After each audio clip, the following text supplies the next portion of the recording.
and that we will love people who hate us. நம்மை பகைக்கிறவர்களை நாம் நேசிக்க வேண்டும். We will forgive those who harm us. நமக்கு தீமை செய்கிறவர்களை நாம் மன்னிக்க வேண்டும்.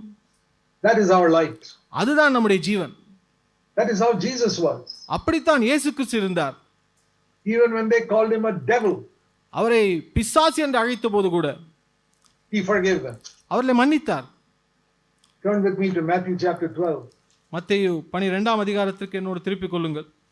This is a very important passage. இது மிக முக்கியமான ஒரு வேத பகுதி. In Matthew chapter 12, மத்தேயு 12ஆம் அதிகாரம் we read in verse 22 22ஆம் வசனத்திலே வாசிக்கிறோம்.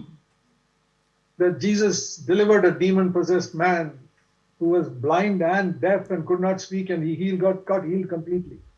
குருடும் ஊமையுமான பிசாசு பிடித்த ஒரு மனிதனை ஆண்டவர் முற்றிலுமாய் சொஸ்தமாக்கினார். All the people said, this must be the son of David. Verse 23. 23ஆம் வசனம் சொல்கிறது, ஜனங்கள் எல்லோரும் ஆச்சரியப்பட்டு இவர் தாவீதின் குமாரனோ என்று அவர்கள் கேட்கிறார்கள்.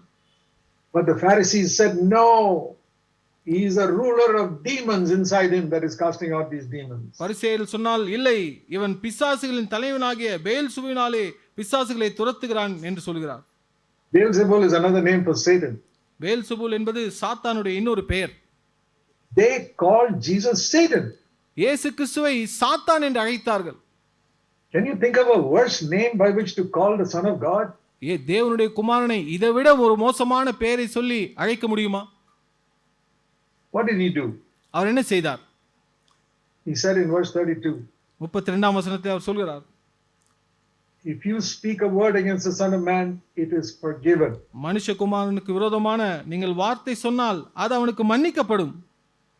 In the Old Testament, when Miriam spoke against her brother Moses, பழைய ஏற்பாட்டிலே மோசேயுடைய சகோதரி மிரியம் அவர்களுக்கு முரட்டாட்டம் பண்ணி எதிராய் பேசும்பொழுது, small thing she said, why has he married a non-Israeli woman? அவள் சொன்ன ஒரு சிறிய காரியம், ஏன் யூதர் அல்லாத ஒரு பெண்ணை அவர் திருமணம் செய்து கொண்டார் என்று. To speak against a man of God, தேவ மனிதனுக்கு விரோதமாய் பேசுவதா? God said, punish her, she's going to get leprosy, and she got leprosy. ஆண்டவர் சொன்னால் அவளை நான் தண்டிப்பேன் சொல்லி அவளுக்கு குஷ்டரோகத்தை வருவித்தார். அவள் குஷ்டரோகம் வந்தது. And she became a leper immediately. உடனடியாக அவள் ஒரு குஷ்டரோகியாய் மாறினாள். Why? ஏன்? Just because she questioned a man of God, why did he marry so and so? ஒரு குறிப்பிட்ட நபரை ஏன் திருமணம் செய்தார் என்று கேட்டதினாலே. Once people made fun of Elisha. ஒருமுறை எலியாவை ஜனங்கள் பரியாசம் செய்தார். எலிசாவை பரியாசம் செய்தார். Oh, you bald head, you also go up like Elijah. நீ மொட்டை தலை, நீ எலியாவை போல மேலே ஏறிப்போ என்று. You know what happened? என்ன நடந்தது தெரியுமா? 2 bears came from the wood and ate up 42 of those people who spoke against Elisha. காட்டிலிருந்து வந்த 2 கரடிகள் வந்து அந்த அந்த வாலிபர்கள் எல்லாரையுமே அது கொன்று போட்டது. 42 பேர். How quickly judgment came. எவ்வளவு சீக்கிரமாய் நியாயத்தீர்ப்பு வந்தது. Just because they made fun of his bald head and fun of Elijah going up to heaven, Elijah going to heaven. அவனை எலிசாவை அவர் பரியாசம் செய்து எலியாவை போல நீயும் ஏறிப்போ என்று சொன்னதினாலே. How much more serious it is to call Jesus the devil. இயேசு கிறிஸ்துவை சாத்தான் என்று அழைப்பது அதை பார்க்கலும் எவ்வளவு பயங்கரமான ஒரு காரியமாக இருக்கிறது. What did the Pharisees get? பரிசேயர்களுக்கு என்ன கிடைத்தது? Did they get leprosy? அவர்களுக்கு குஷ்டரோகம் கிடைத்ததா? Did they get eaten up by bears? அல்லது கரடிகள் வந்து அவர்களை கொன்று போட்டதா? They got forgiveness. அவர்களுக்கு மன்னிப்பு கிடைத்தது. That is what the body of Christ does. அதுதான் கிறிஸ்துவின் சரீரம் செய்கிற காரியமாக இருக்கிறது. When people call you the devil, what do you wish for them? ஜனங்கள் உங்களை பிசாசு என்று அழைக்கும்போது அவர்களுக்கென்று என்ன நீங்கள் விரும்புகிறீர்கள்? You want them to get leprosy? அவர்களுக்கு குஷ்டரோகம் வர வேண்டும் என்று விரும்புகிறீர்களா? Or some other calamity? அல்லது அவர்களுக்கு ஒரு தீமை நடக்க வேண்டும் என்று விரும்புகிறீர்களா? No. இல்லை. The body of Christ, we forgive others. கிறிஸ்துவின் சரீரமாகிய நாம் அவர்களை மன்னிக்கிறோம். Even when they killed him, he said, Father, forgive them. அவரை கொன்றபோது கூட பிதாவே அவர்களுக்கு மன்னியும் என்று சொன்னார். All of you, my dear brothers and sisters in CFC churches. CFC சபையில் இருக்கிற அருமையான சகோதர சகோதரிகளே, That is your example. அதுதான் உங்களுக்கு முன்மாதிரி. Because you're the body of Christ. நீங்கள் கிறிஸ்துவின் சரீரமாய் இருக்கிறீர்கள். Whatever people do, immediately forgive. ஜனங்கள் உங்களுக்கு என்ன செய்தாலும் உடனடியாக அவர்களை மன்னியுங்கள். If I were to ask you a simple question, நான் எளிமையான ஒரு கேள்வி உங்களிடத்திலே நான் கேட்கிறேன். do you want to be like God? நீங்கள் தேவனைப் போல இருக்க விரும்புகிறீர்களா? Yes, we want to be like God. We are his witnesses on earth. நாம் தேவனைப் போல இருக்க விரும்புகிறோம். இந்த பூமியில அவர்களுக்கு சாட்சியாய் இருக்கிறோம். Witness doesn't mean just with our mouth, with our life we must be a witness. சாட்சி என்பது வெறும் வாயினால் பேசுவது மாத்திரமல்ல, நம்முடைய வாழ்க்கையின் மூலமாய் நாம் சாட்சியாய் இருக்க வேண்டும். Now God does many wonderful things. ஆண்டவர் அநேக அற்புதமான காரியங்களை செய்கிறார். But let me tell you one thing that God is doing all the time. தேவன் எப்பொழுதுமே செய்கிற ஒரு காரியத்தை நான் உங்களுக்கு சொல்ல விரும்புகிறேன். I am sure that all the time in the world somebody or the other is praying and saying, Lord, please forgive me for something I've done. நான் ஒரு காரியத்தை குறித்து நிச்சயமா இருக்கிறேன். இந்த உலகத்திலே எல்லா நேரத்திலும் ஏதோ ஒரு மனிதர் தேவனே என்னை மன்னியும் என்று அவரிடத்திலே மன்னிப்பு கேட்டுக்கொண்டிருக்கிறார்கள். I'm sure around the world all the millions of people, so many people are doing something wrong. இந்த பூமியில இருக்கிற லட்சக்கணக்கான ஜனங்கள் அநேக தவறான காரியங்களை செய்து கொண்டிருக்கிறார்கள். And many of those crores of Christians are saying, Lord, forgive me, forgive me, forgive me. கோடிக்கணக்கான கிறிஸ்தவர்கள் ஆண்டவரே என்னை மன்னியும் என்று கேட்டுக்கொண்டிருக்கிறார்கள். And what is God saying from heaven? பரலோகத்திலிருந்து தேவன் என்ன சொல்லிக் கொண்டிருக்கிறார்? Forgiven. மன்னித்து விட்டேன். Next moment, forgiven. அடுத்த க்ஷணப்பொழுது மன்னித்து விட்டேன். In somewhere else in the world, forgiven.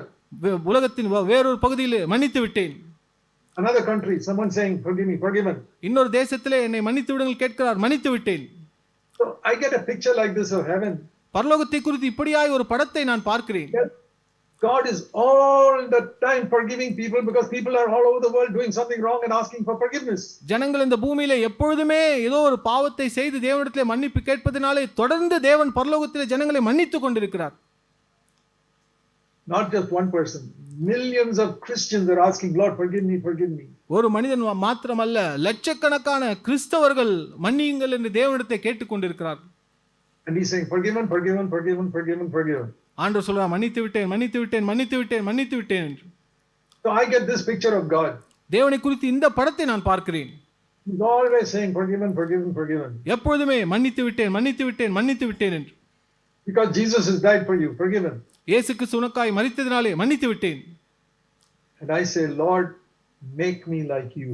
ஆண்டவரிடத்தில் நான் சொல்கிறேன், ஆண்டவரே உம்மை போல என்னை மாற்றும். Always, every moment, whatever people do, forgiven, forgiven, forgiven. எப்பொழுதுமே எந்த க்ஷணப்பொழுதும் ஜனங்கள் என்ன செய்தாலும் மன்னித்து விட்டேன், மன்னித்து விட்டேன், மன்னித்து விட்டேன். Even if you can't be like God in his holiness and his perfect love, at least in forgiveness, let us be like him. அவருடைய பரிசுத்தத்திலோ அல்லது அவருடைய அன்பிலோ அவரை போல இல்லாமல் இருந்தாலும் மன்னிக்கிற காரியத்திலே நாம் அவளை போல இருப்போம். Now see what he said here in Matthew chapter 12 and verse 32. மத்தேயு 12ஆம் அதிகாரம் 32ஆம் வசனத்தில் அவர் என்ன சொல்கிறார் பாருங்கள். He is not only talking about the Pharisees who called him the devil. பரிசேயர்கள் தன்னை பிசாசு என்று அழைத்த அவர்களை குறித்து மாத்திரம் அவர் பேசவில்லை. In the English it is very clear. ஆங்கிலத்தில் மிக தெளிவாக இருக்கிறது. Whoever speaks a word against the Son of Man, even in the future, it shall be forgiven him. எவனாகிலும் மனுஷகுமாரனை குறித்து எதிர்காலத்திலே அவன் விரோதமாய் பேசினாலும் அது அவனுக்கு மன்னிக்கப்படும். That is called future forgiveness. அது எதிர்காலத்திலே மன்னிக்கப்பட்ட ஒரு காரியம். If it is only the Pharisees, he would just say, okay, you spoke a word against me, now you are forgiven. பரிசேயர்கள் மாத்திரமா இருந்தால் நீங்கள் எனக்கு விரோதமாய் பேசினீர்கள், நான் உங்களை மன்னித்து விட்டேன் என்று சொல்லியிருப்பார். But see what he says, whoever speaks a word anytime against the Son of Man, it's forgiven already. எந்த காலத்திலும் மனுஷகுமாரனுக்கு விரோதமாய் எந்த மனிதன் பேசினாலும் அவன் மன்னிக்கப்படுவான். In the next 2000 years, அடுத்த 2000 ஆண்டுகள் whoever says something against Jesus, already forgiven then. இயேசு கிறிஸ்துவை குறித்து யார் என்ன சொன்னாலும் அவனுக்கு மன்னிக்கப்பட்டாய்விட்டது. This is called future forgiveness. அதுதான் எதிர்காலத்திலே தேவன் மன்னித்தது. And that is what I do. அதைத்தான் நான் செய்கிறேன். Whoever speaks or does anything against Zac Poonen for the next rest of my life, it's already forgiven. Jack பூனனுக்கு விரோதமாய் எதிர்காலத்திலே என்னுடைய வாழ்நாள் முழுவதும் எதிர்காலத்திலே எனக்கு விரோதமாய் பேசுகிற எல்லா மனிதரையும் நான் மன்னித்து விட்டேன். Supposing somebody tells me tomorrow, யாரோ ஒருவர் எனக்கு நாளைக்கு ஒரு காரியத்தை சொல்கிறார். Oh, Brother Zac, somebody was saying something against you there. சகோதரர் ஜாக் அவர்களே, ஏதோ ஒரு மனிதன் உங்களை குறித்து ஒரு காரியத்தை சொல்கிறான். Something against me. எனக்கு விரோதமாய் ஒரு காரியத்தை சொல்கிறான். Or a false story. அல்லது ஒரு தவறான ஒரு கதையை சொல்லிவிட்டுகிறான். I say, it's all right, I forgave him long ago. எனக்கு என்ன, நான் முன்பே அவனை மன்னித்து விட்டேன். They'll ask me, how you forgave him? He did it only now. என்னிடத்துல கேட்கலாம், அவன் இப்போதான் அந்த காரியத்தை செய்தான், அதற்கு முன்பாய் நீங்கள் எப்படி அவனை மன்னித்து விட்டீர்கள்? Because I followed Jesus in future forgiveness. நான் இயேசு கிறிஸ்துவை எதிர்காலத்தை குறித்து மன்னிக்கிற காரியத்தில் அவரை பின்பற்றுகிறேன். Whoever speaks or does anything at any time, anywhere against Zac Poonen, it is already forgiven now itself. எந்த மனிதனும் எந்த காலத்திலும் எந்த இடத்திலும் எப்படிப்பட்ட மனிதனும் ஜாக் பூனனுக்கு விரோதமாய் பேசுகிறவன் அவனுக்கு மன்னிக்கப்பட்டாய்விட்டது. Because I am part of the body of Christ. ஏனென்றால் கிறிஸ்துவின் சரீரத்தின் நான் அவயவமாய் இருக்கிறேன். I want to do what Jesus did in his body. இயேசு கிறிஸ்து தன்னுடைய சரீரத்திலே செய்த அந்த காரியத்தை நான் செய்ய விரும்புகிறேன். You know, the result is it has made my life so happy. அதனுடைய பலன் என்ன தெரியுமா? என்னுடைய வாழ்க்கை அவ்வளவு சந்தோஷமா இது மாற்றி விட்டது. I sleep peacefully at night. நான் இரவிலே சமாதானமாய் தூங்குகிறேன். I don't have to toss around in the bed. I go to sleep. நான் படுக்கையிலே இப்படியும் அப்படியும் திரும்பி படுப்பதில்லை. And I can sleep 8 hours at night. 8 மணி நேரம் இரவிலே என்னால் தூங்க முடிகிறது. Now a lot of people say when you are old it's very difficult to get sleep. அநேகர் சொல்லுவார்கள் வயது முதிர்ந்து விட்டால் தூக்கம் வராது என்று. That is because you have so many worries in your head and there are so many people you are not forgiven, that's why. ஏனென்றால் உங்கள் மனதிலே அநேக காரியங்களை குறித்து கவலைப்பட்டு கொண்டிருக்கிறீர்கள், அநேகரை நீங்கள் மன்னிக்காமல் இருப்பதினால் அப்படி நடக்கிறது. Yeah, but if you get rid of all those worries and cast them on the Lord, நீங்கள் எல்லா கவலைகளையும் தேவன் மேல் நீங்கள் வைத்து விடுவீர்கள் என்றால், and you forgive everybody, எல்லாரையும் நீங்கள் மன்னித்து விடுவீர்கள் என்றால், that is the best medicine. You'll be able to sleep peacefully at night. இரவிலே தூங்குவதற்கான நல்ல மருந்து அதுதான். And it will keep you healthy also. உங்களை அதை ஆரோக்கியமாகவும் வைத்துக் கொள்ள முடியும்.